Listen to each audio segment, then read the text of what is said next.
Some people make these rankings. I don't believe these rankings, and what on my hand. Alexander Volkanovski has spent years studying the sport at its highest level, breaking down champions with the kind of precision only a former king can offer. So when he released his full analysis of Islam Makhachev versus Jack Della Maddalena, the MMA world listened closely. Volkanovski began with a deep appreciation for what makes Islam so rare.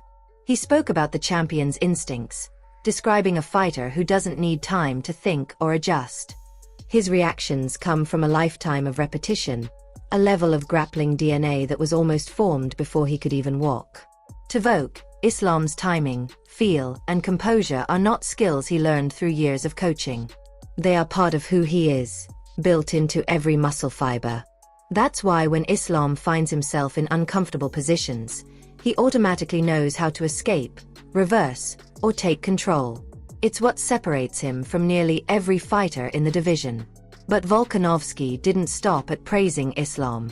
He gave Jack Della Maddalena his flowers, noting that for a striker, his ground awareness is unusually sharp. Volk highlighted Jack's scrambling ability, pointing out the crisp transitions, the non-stop movement, and the ability to stay calm even when under pressure. For a moment, he made it sound like Jack had the potential to surprise Islam if things hit the mat. But then came the warning, the reminder that grounded everything he said. Volk insisted that while Jack is very good on the canvas, Islam lives there. Jack might be comfortable, but Islam thrives. Jack can scramble, but Islam anticipates every move before it even begins. Volkanovski stressed that the moment Jack becomes too confident in his grappling, the fight slips toward danger.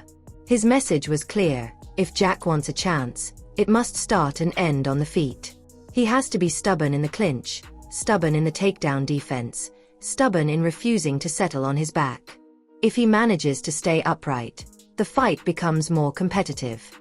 If not, Islam will drag him into deep waters like he has done so many times before. Islam heard those comments and responded with the same respect he has always shown Volk. He praised the former featherweight king as a warrior who never slows down, someone who can go for hours, someone he sees as one of the greatest fighters alive. Moments like these remind fans why both men have earned such admiration. There is a mutual respect that comes only from having shared the cage, from understanding each other's strengths with total honesty. It's a connection built in war, and it continues to echo long after their fight. While the breakdowns continued circulating, another major storyline exploded into the MMA community. Yeah, he will try, man, but I have also one of the guy from Dagestan who Jack. Referee Herb Dean finally addressed the eye poke controversy that had dominated headlines in recent months. Speaking on Michael Bisping's podcast, Herb revealed that the UFC and the Athletic Commission have been holding ongoing meetings to address the chaos surrounding recent fights, particularly the incidents involving Tom Aspinall and Waldo Cortez Acosta. According to Herb, the rules themselves aren't the issue. The real problem is the lack of consistent enforcement. He explained that many fouls are treated differently based on the moment or the officiating style of the referee overseeing the fight. This inconsistency has created confusion, frustration, and, in some cases, unfair outcomes. Herb shared that the commission intends to become far more strict, especially with fingers extended toward an opponent. He believes that offensive eye pokes should result in immediate point deductions, especially in moments like the Acosta incident, where the poke came during an attack rather than a defensive movement. He explained that meetings are still ongoing, with officials trying to refine the rules and enforce them more firmly to protect the fighters. Fans already buzzing about the upcoming Tom Aspinall vs Cyril Gane rematch reacted strongly to the news. Their first fight was already intense, but the eye poke that ended it left fans desperate for closure. With the rematch expected in early 2026, Herb's comments only heightened the anticipation. But while controversy brewed in the officiating world, another massive update hit the MMA scene like a tidal wave.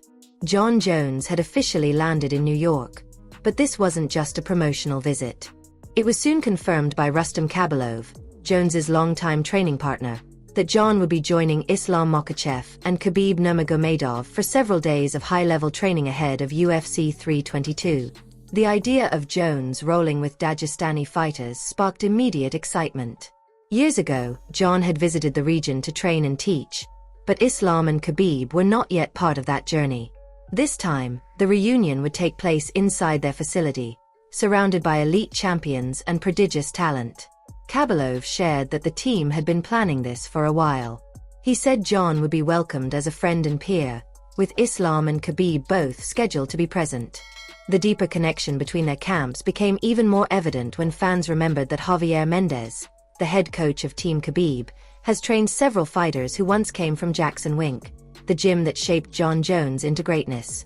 It set the stage for a rare moment where champions from different eras could collide in one training room, trading knowledge, sharpening each other's styles, and creating an atmosphere MMA fans would give anything to witness. With Jones recovering from injury and preparing for his next steps, this training link-up became one of the most exciting developments of the year. As anticipation rose for Jones and Islam to train together, Islam himself revealed another layer to his motivation heading into UFC 322. He explained that this fight isn't just about belts or legacy. It's personal. Jack Della Maddalena had defeated Islam's Dagestani teammate Ramazan Emeev earlier in his career, and Islam openly admitted he wants to avenge that loss. Not out of anger, but out of loyalty. He said that if Jack seeks revenge for Volkanovski, then Islam will give him his own dose of payback for Emeev. But even as he said that, Islam made it clear that the real fire inside him is the dream of becoming a double champion. Everything else, he insisted, is secondary. What motivates him most is climbing another mountain, proving he can dominate a second division, and silencing anyone who questions his abilities. Islam also dismissed the importance of pound-for-pound rankings entirely. He said he doesn't believe in lists controlled by people who never step into the cage. For him, greatness is measured in performance, not numbers on a ranking sheet. And he reminded fans that he cannot control how others rank him. All he can control is the work he puts in, the fights he wins, and the belts he earns. That's how he chooses to define his legacy. As the MMA world watches all these storylines collide, the stage is set for one of the most explosive events of the year. Islam enters with the weight of legacy on his shoulders. Jack seeks the biggest win of his career. Herb Dean pushes for new rule changes. John Jones aligns with Dagestani greatness. And Volkanovski continues to provide the most respected insights in the game. Every storyline is alive, all converging into one massive moment. Now it's your turn to weigh in. Who do you believe walks out victorious when Islam and Jack finally meet inside the cage? Will the rule changes impact future fights? Are you excited to see John Jones team up with Islam and Khabib? And how do you feel about Islam dismissing the pound-for-pound rankings altogether? Share your thoughts in the comments. If you enjoyed this deep dive breakdown, make sure to like, subscribe, and hit the notification bell so you never miss another detailed MMA story. Your support keeps this channel growing, and more incredible fight coverage is on the way.